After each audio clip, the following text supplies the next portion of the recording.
Té ara la paraula al professor Manuel Benito Prieto, el Departament de Ciències Naturals.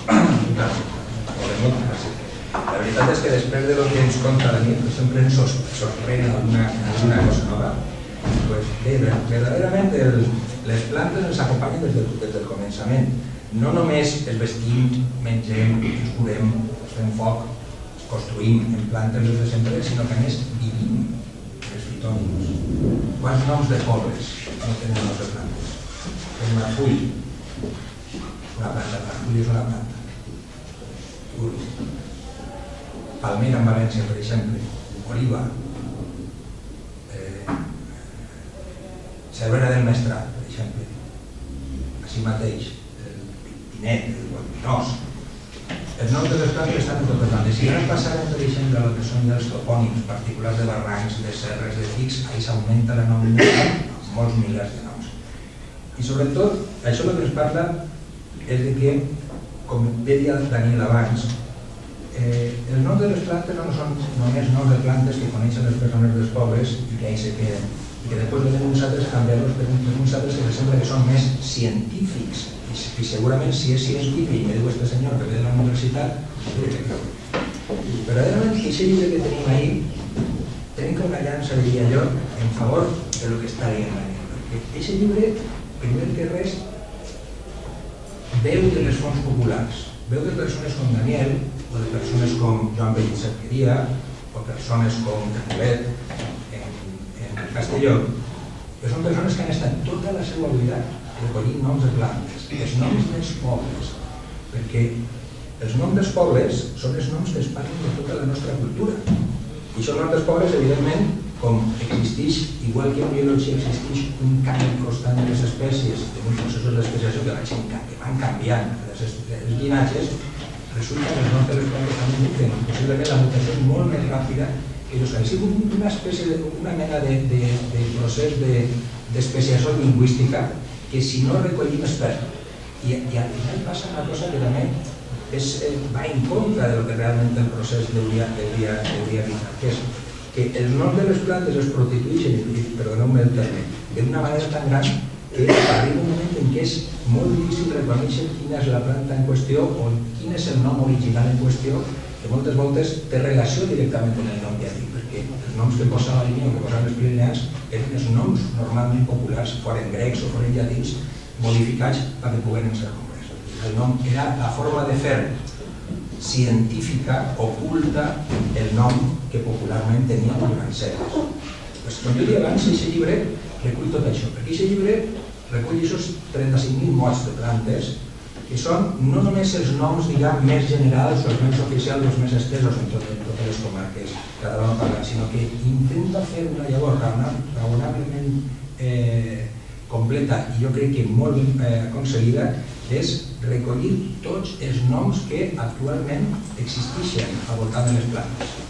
Per exemple, l'exemple que parlava de l'albergina, per exemple, o si anem a la mela.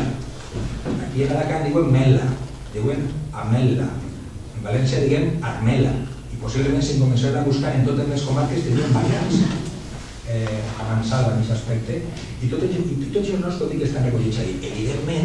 Evidentment, la llavor lingüística és important que vaig associada a lo que seria aquest nom, no anem a dir-li cult, sinó aquest nom internacionalment acceptat i és un nom de referència per a tots els que treballem en aspectes botànics, que és col·locar al costat del nom popular o dels noms populars el nom científic al que fan referència. I és un dels grans logres que té també aquest llibre. Els noms de les plantes ens parlen moltes voltes, noms populars inclús, de característiques morfològiques de les plantes. L'espígol de flor ampla front a l'espígol de flor estreta.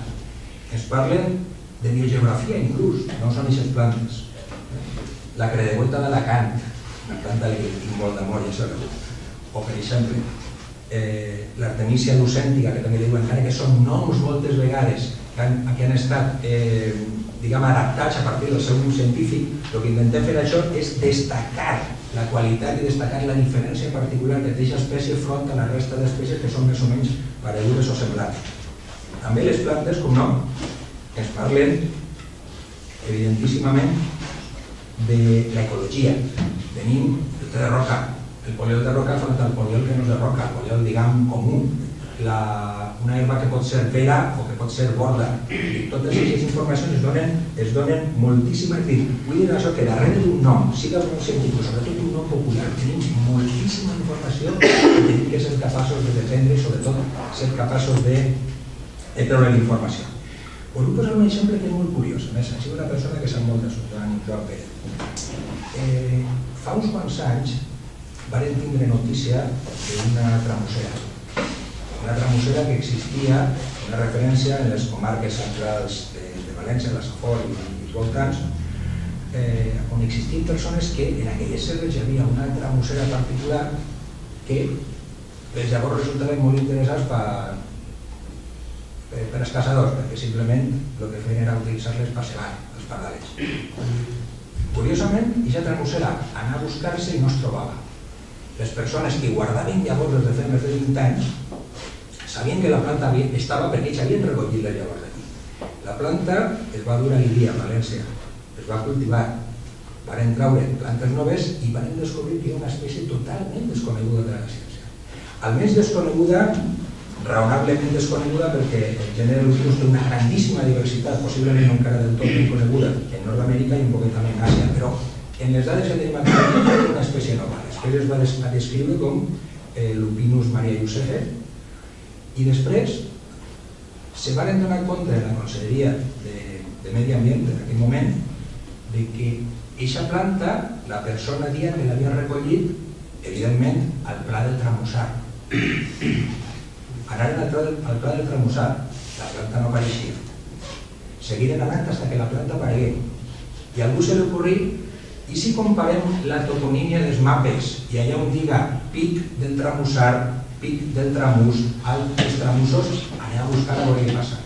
I curiosíssimament s'han trobat, quantes, Joan? 20 o 30 poblacions possiblement de l'espècie, inclús en àrees molt allunyades, a molts quilòmetres al nord i al sud, però si al nord de la Canto no es coneixia, hi ha almenys 2 o 3 poblacions que ja es coneixen, evidentment en topònims que recullen la presència d'aquesta planta a l'alt del Tramús, al Pic del Tramussar o al Pla del Tramussar.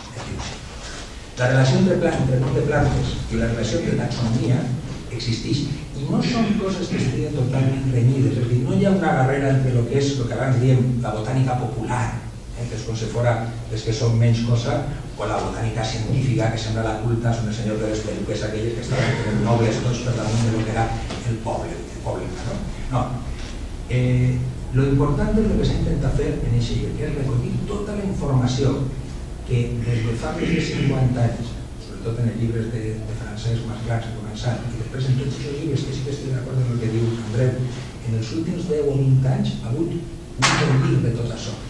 Hi ha moltíssimes aportacions que els propis seus autors, en molta modestia, diuen que són molt modestes. No són molt modestes, són importantíssimes perquè recullen i perpetuen un patrimoni que si d'aquesta manera es perd. Jo posava en el meu, que no vingués a fer com l'umbral, a fer propaganda del Port Alegre, perquè la relació que jo tinc en aquell llibre també m'ha aportat informació en el que coneguem nosaltres, no de la nostra banda. Jo a la part final del troll dic que en termes biològics, oblit significa extinció i efectivament passa el mateix en termes, en aquest cas, toponímics. L'oblit d'un nom pot dur a l'extinció. Aquest nom hi ha l'extinció de tota la història i tots els usos i tot l'aprofitament que aquesta planta en concret hi ha. Això ho deia Daniel. Si jo una planta que en el meu poble li diuen de tal forma que jo sé que és bona per combatre qual determinada malaltia, si li canvia el nom per una planta que un senyor me digué, jo no sé qui era, però venia aquí que jo sabia molt de plantes, me digué que es deia de tal altra manera, si aquesta altra planta que resulta que no se li aplica aquest nom té unes altres propietats, ja passem a canviar completament i perdre l'ús verdader i l'ús primigeni d'aquestes plantes. Per la qual el llibre de Taxonomia Catalana verdaderament és d'una importància capital. És un coneixement particular, està accessible a la red.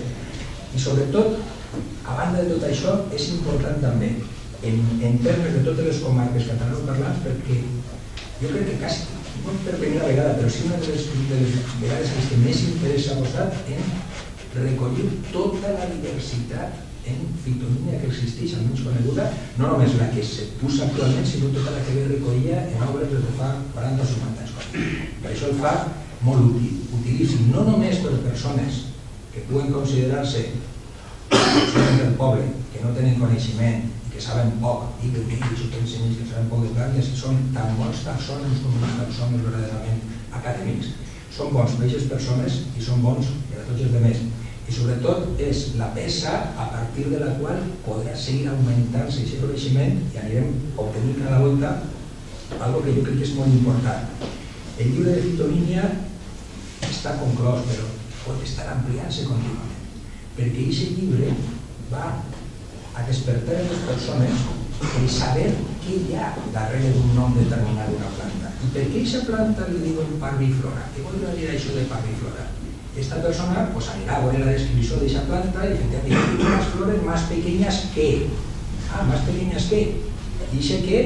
I això qui és?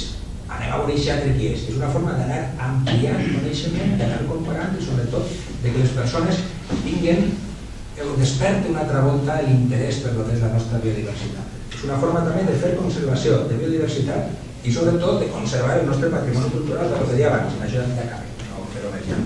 És que oblit vol dir extinció. I en aquest cas, aquests llibres, un llibre com aquest, fa que no s'obliden les coses, sinó que existeix a cada volta més interès per conèixer el que ens envolta, de lo que hem viscut i de lo que tenim que seguir vivint.